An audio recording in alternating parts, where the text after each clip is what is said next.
the simplest question I'm going to ask you all day, and that's so I can get it on tape and set audio levels, and that is, what is your name and the correct spelling? Okay? Okay. Wanda Bernfield, WANDABERNFIELD.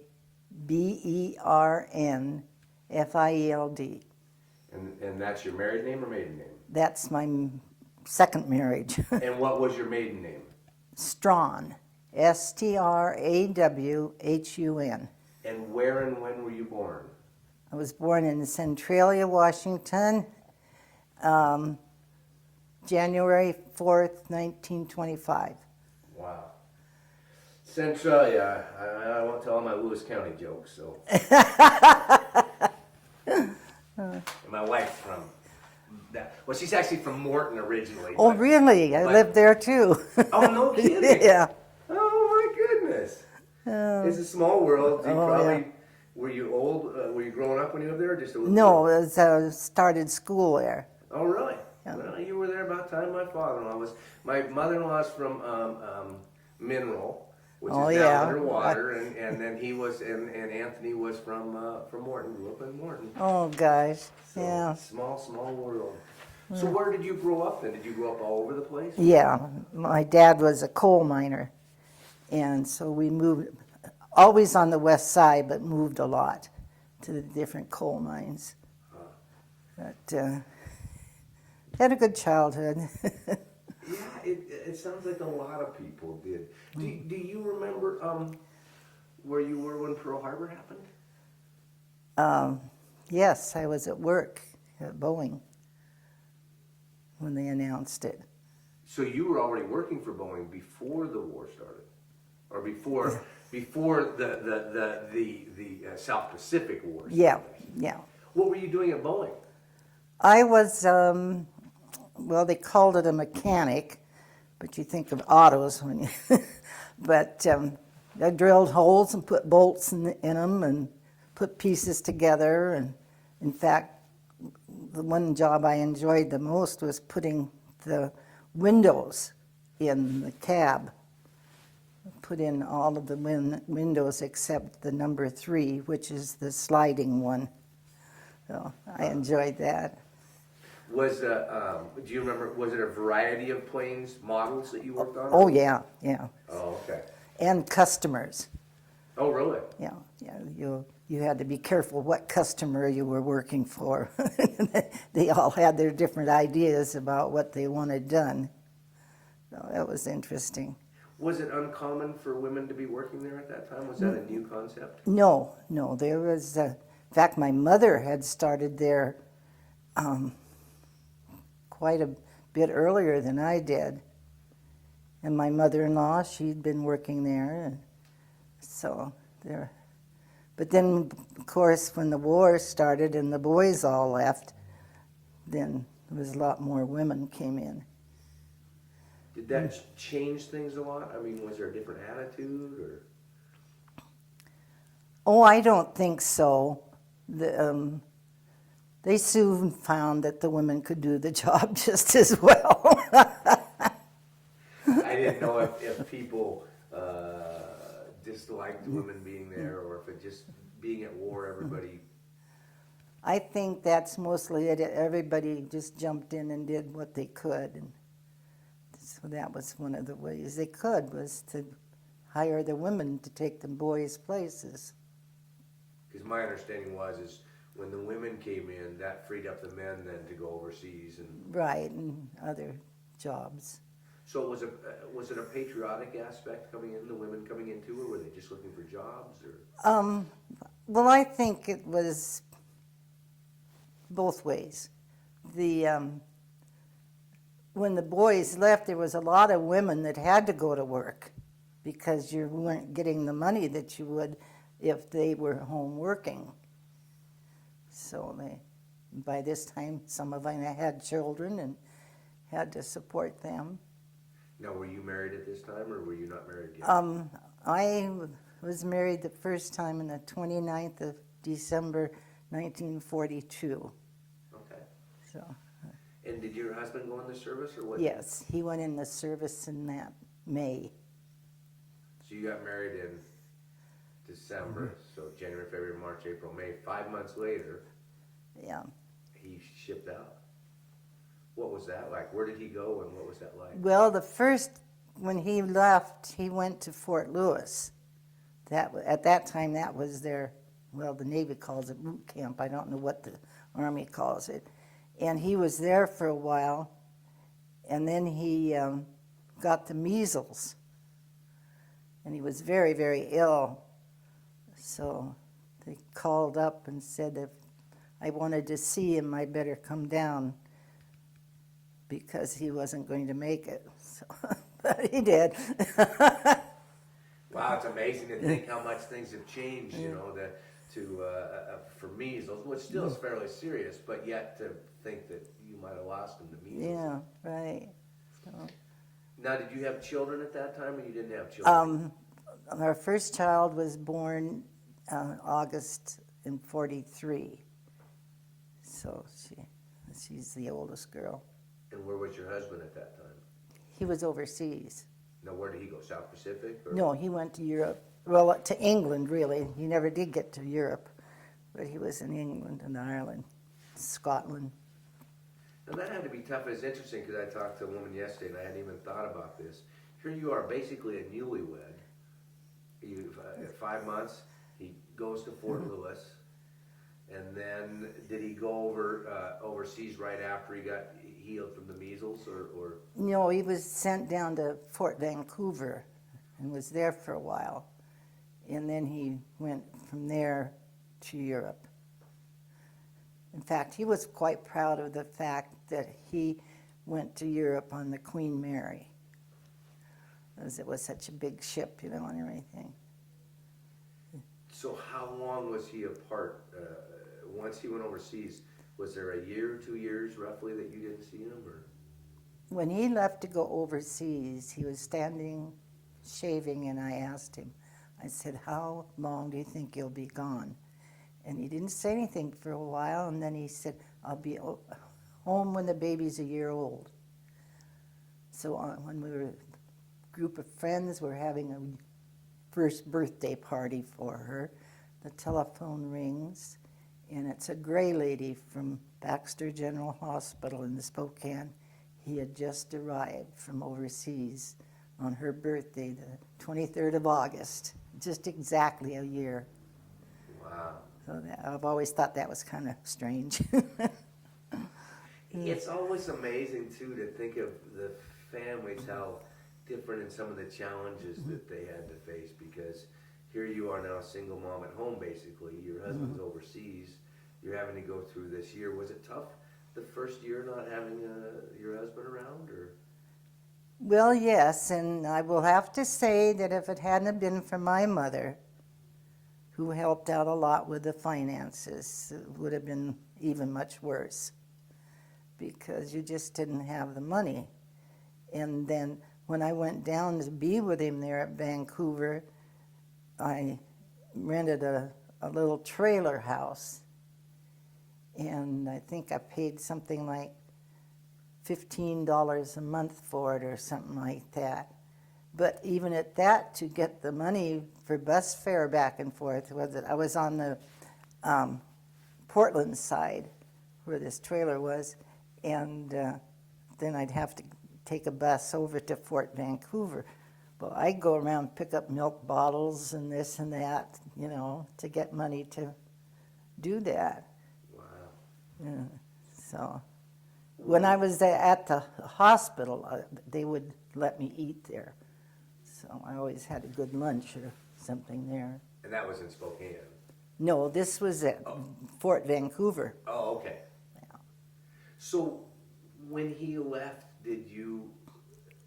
was it like the movies portray it? I mean, because now your husband's going overseas to a war, you're a newlywed. Do you remember what that was like when he left? Or? Very frightening. Yes, it was. In fact, the day he was going to leave and go back, he was home here. We lived in Renton, but we went into Seattle and we saw 4 movies, double feature movies. And I kept saying, well, don't go yet, don't go yet, you know. So when he got back to camp, down to Fort Vancouver, he was there. Everybody else was all packed up and loaded on a train. And he just had to rush like heck to get on that train, or he'd have been AWOL. So he had to work KP all the way across the U.S. and then all the way to England on the boat. But we had a good day that day anyway. So did you then, when he went overseas, were you back to work at Boeing's? Let's see. This is a long time ago. I know, it's 60 years ago. I don't remember what I had for breakfast. So. Yeah, I went back to, after he went overseas in, I think in November is when he went overseas. And by that time I had been back to work quite a little while, yeah. But then when he came home, then I quit, went to Baxter in Spokane, became a ward nurse there. What do they call it? That isn't it. You help the nurses. So like a nurse's aide? Or yeah, nurse's aide, that was it. That I worked there for that. Was that a military hospital? Oh, yes. It was an Army hospital in Spokane. So you were working with a lot of the soldiers that... Yes, yes. It was quite sad. It was bad enough my husband was all cracked up, but there was so many, they were just kids. They were 17, 18 years old, and especially this one kid. He was such a jewel. He had both legs cut off, and he'd go around in a wheelchair and play a guitar and sing for all the other fellows, you know. He was, and then he got cancer in those stubs, and he died. He was such a sweetheart. Were there a lot of women that came to be nurses' aides? I mean, was there a... Yeah, they had a full... They seemed to be able to keep up with what they... Of course, more and more. This was a brand new hospital. In fact, my husband was the second patient into it. And then it'd keep growing, and more and more and more people, or men, would come from overseas. So they seem to have enough workers all the time. It's interesting because a lot of women feel that if they weren't in the service, that they didn't contribute to World War II. Oh, Do you believe that's an accurate statement or an inaccurate statement? well, I really don't.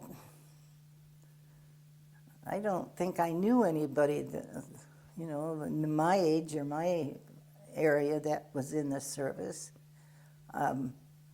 A girl in my class was a piloted airplanes from Texas to Nova Scotia, and she was our first casualty out of our class.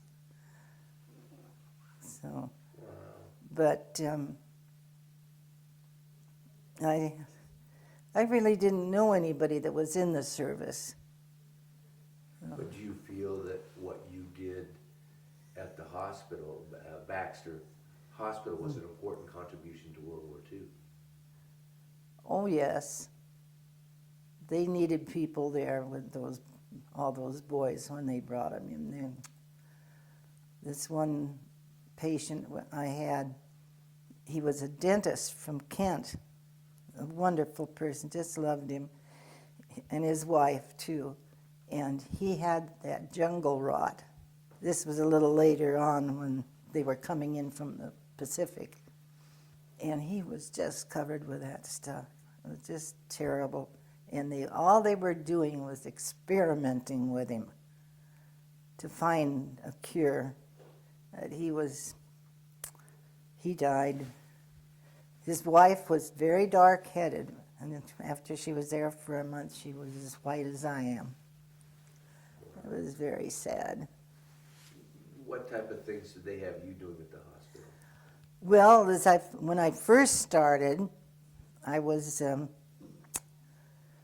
now I've forgotten that name again, nurse's aide. And you started work at 5 o'clock in the morning, walking down the aisles with a bedpan in one hand and an enema can in the other. And that's how I started my days. But then I was there for a while, and then I got on to the calling and setting up appointments for the patients at X-ray and doctors and this, and that was a lot better. I would imagine. Was part of your job just to talk to the soldiers? I mean, not a defined job, but part of what you did just to talk to them? And oh, yes, and you tried to be a help to them. A lot of them could walk with a little help, and then some would never be able to get out of bed. Like my husband was all tied up with, he had the broken leg, and so he was tied up to the bed. And then after I got off work, officially off of work, well then I came back to his ward and talked or played pinochle with some of the fellas and so forth. So, yeah, you did your best to try to cheer them up. Were they from all over the place? Oh, yeah, yeah. Mostly the Pacific Northwest for here. The one guy in the bed next to my husband was, his name was Strong Arm, and he was Blackfoot Indian from Montana. And his wife was there with their little girl, who was exactly the age of my little girl. And they'd walk up, and they're just learning to walk. And then there was this Polish kid that he had lost a part of his height and leg, and so he was learning to walk. So he'd go up the aisle with one of these little kids on each hand, and they'd walk together. It was so cute. So you had the soldier, the Polish boy was the soldier, and the two little child. Yeah. Oh, wow. They were little girls, and of course my little girl was as blonde as she could be, and the little Indian girl, her hair was about that long, and where it came out of her head, it just went straight. Yeah, I got some pictures of that when they were little. It's interesting because you actually were closer to the war in a lot of ways than a lot of the women that went into the WACs and the waves, because some went overseas, but a lot of them ended up here maybe doing more managerial office stuff and never saw anybody that had been over and back. But for you, being in this hospital must have made that war even more real. Oh, yes, you saw those kids coming in, and you break your heart. It was bad enough that my husband was there too, but there was so many of the other young boys. Then after I had this other job there, then I got on the officers' ward. And some of them were nice people and some weren't. Some of these, what did they call them, 90-day wonders? So when you dealt with the different ranks, there was a different persona.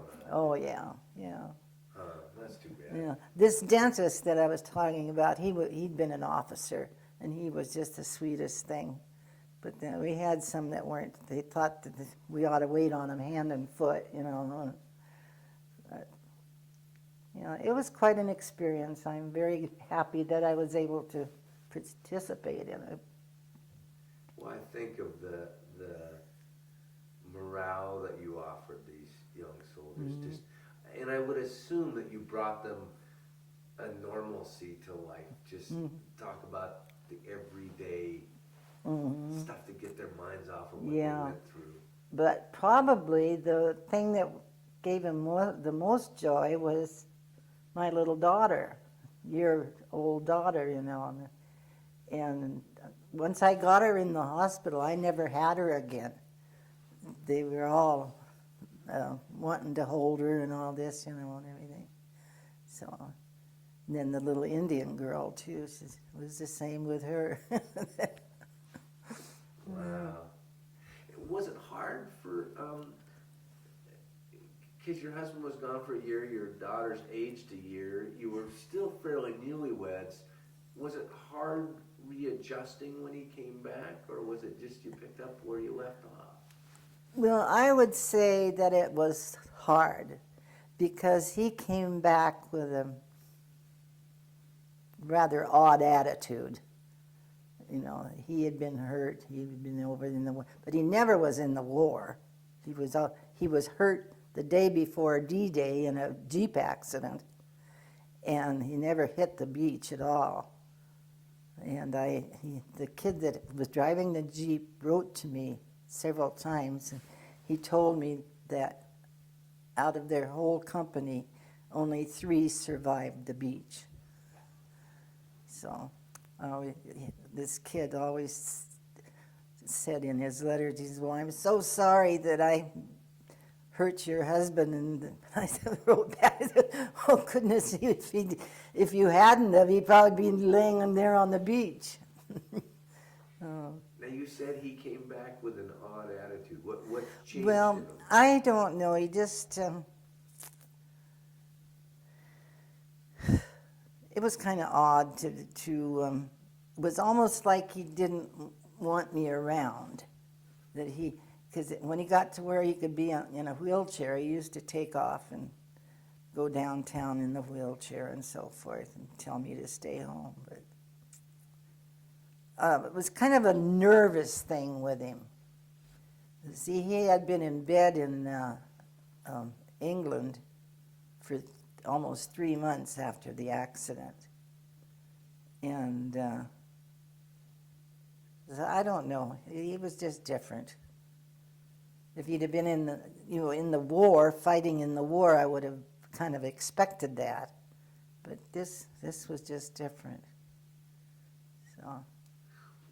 When he got hurt, did you know that prior to hearing about D-Day, or did you have fears that he was? I thought he was in the middle of D-Day because this kid didn't write to me until 3 weeks after the beach.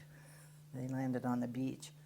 So during all that time, I thought Richard was in there. And then, I've forgotten this kid's name. I think it was Charlie. He wrote and said that they'd had this wreck.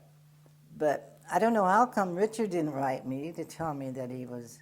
But then about a month later, he wrote and told me that he was in the hospital there. So.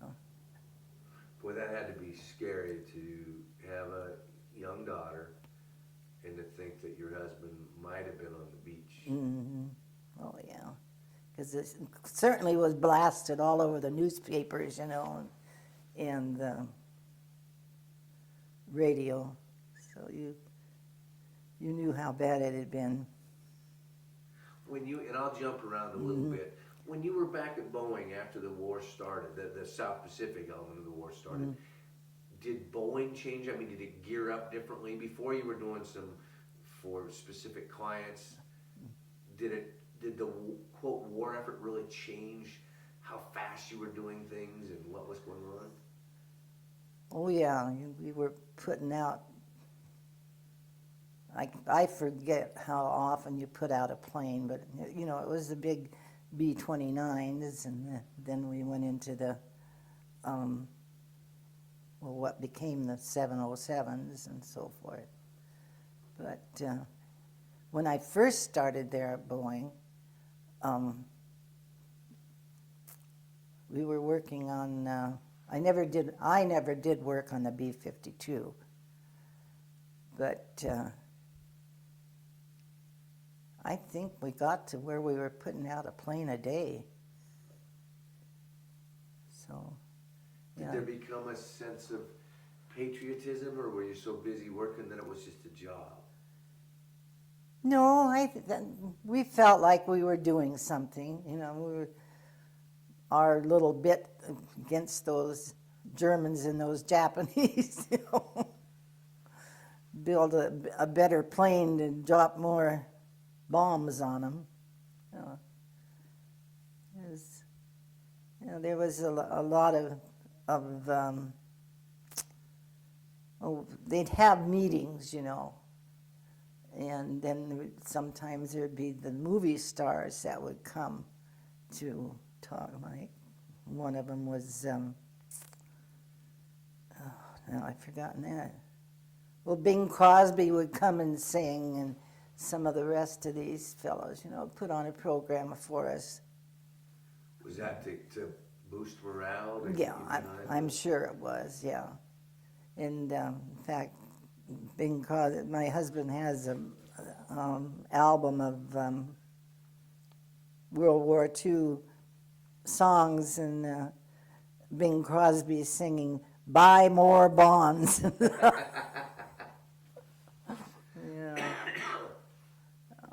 Yeah, that was strictly to build up our morale, too. How did it change after the war? I mean, did you just go back to normal life, or? Well, after the war, my mother was called back right after the war, but I wasn't called back for, probably 6 weeks. And then you just went ahead and built planes. But, and I don't remember what I did. I guess I didn't do anything in between there. You sound like you were luckier than some, because some women at the end of the war, they said, "Thank you very much. Here's your apron now." Yeah, yeah. But you eventually went back to Boeing's for a while, is that Yeah. right? Mm-hmm. Now, did I read right that at one point when your husband was in the hospital or something, to make ends meet, you had to go shovel coal, or? Oh, yeah. When was that? Tell me about that. Well, that was when he was at Baxter there. I rented a room. It was in the basement of this, about a 3-story boarding house. And if I stoked the furnace, I'd only have to pay about a half of the rent. So it was a real nice deal, but he was still in the hospital. So I'd have to do it all. I'd stoke the furnace, take out the ashes. The coal came in a chute from somewhere, came into.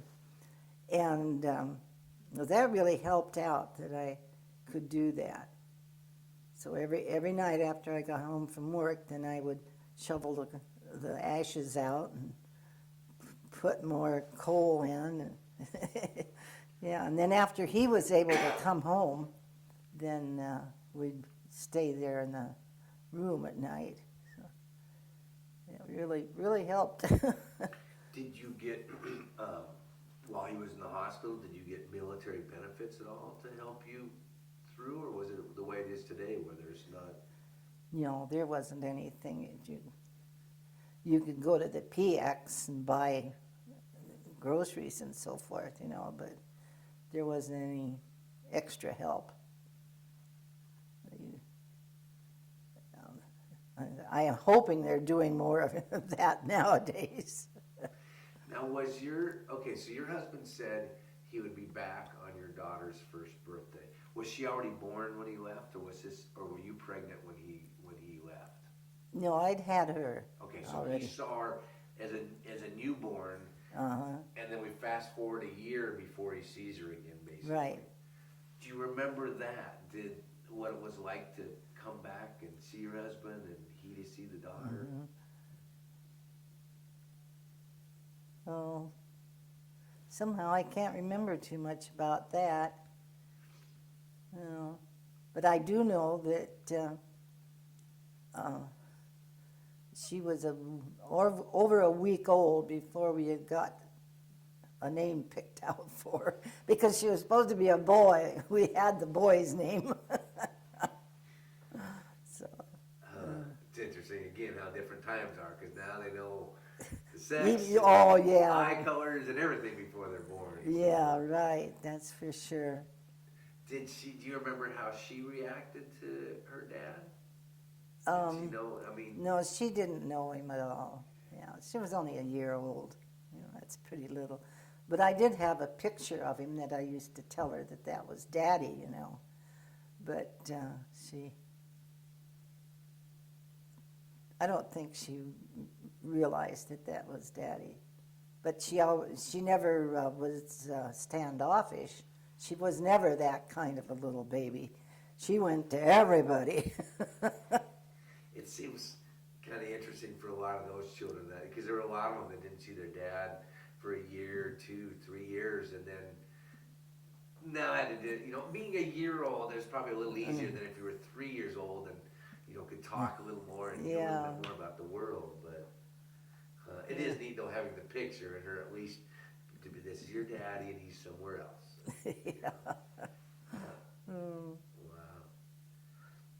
And then what did your husband do after the service? Well, let's see, what did he do? It was quite a while. It was over 18 months getting over that broken leg. So then he went to work at what we call the car shops. They're in Renton. They build railroad cars. He started working there. Okay. Oh. So, but he got out of the service then after he healed up. Yeah. Yeah. Huh. Wow, interesting. Did you have to face the ration stamps and stuff like that? Oh yes, you bet. The gas and all that. You had to be very careful. So how did you make ends meet as a single mom while you was over there? I mean, to keep everything going. Well, because of my mother. She was a very big help. Though I did, whatever I borrowed from her, I paid back. And also my father-in-law, my husband's father, helped a lot. So, but I always paid him back. Like when I had to go down there to Fort Vancouver on the bus, well, I had to borrow that money, so I paid my mother back. Did you live with your mom while your husband was away, or did you live by yourself? Most of the time I was with my mother, yeah. She had a little store there in Coalfield. And so Donna and I'd stay with her there. So could she watch your daughter then while you were at work, or how did you do that? The neighbor lady there in the little community watched her, yeah. For $1 a day. It's probably what, a quarter of your pay or something. Again, it's interesting to see how much the world's changed because, I mean, you really had to fend for yourself while your husband was gone. I mean, nowadays there's daycares and where you had to survive. Yeah. I was very, very thankful for this lady. In fact, she took care of my little daughter and one of my sister's daughters too. So it kind of helped her, and then it certainly helped us. And is that a lot of what happened during the war? I mean, communities came together even more so. I think so. Yeah. I think it was a lot different than it is now. It's every dog eat dog, and then it wasn't that way. Communities got together and helped each other, and it's too bad it can't be that way now. It's very, very seldom you find an attitude where people help each other. Yeah, but then you did pull together all the way around. I mean, even as your husband went to different places and you had to Right, you bet. Well, thank you very much. Of course, I was used to that with my father because we were moving all the time. One time we moved 3 times within 2 weeks. Because he was having to go job to job, correct? I mean, that was... Well, he said it was my fault because when I come home from school, I was fighting all the time. So that was when we moved from the country into Tacoma, and I didn't like Tacoma. Yeah. Okay then.